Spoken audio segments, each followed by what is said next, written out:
Amunisikia hapa. Kijana, una dini mahaba. Dini hili umewekewa upande wako wa kusoto, nyuma kidogo karibu na kisogo. Sasa dini hili ndo linaloiongoza akili yako.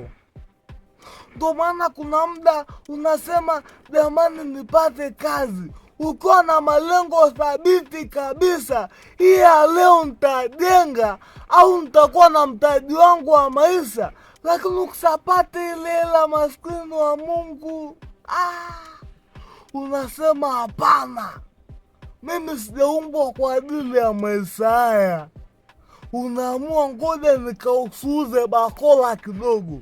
Unaamua ukatafute mabinti au wanawake za watu.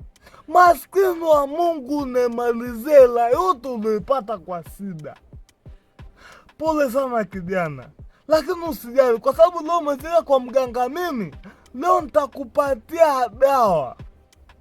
Utapata dawa ambayo utailoweka kwenye maji yako ya kuoga, na nyingine utachanganya kwenye vinywaji.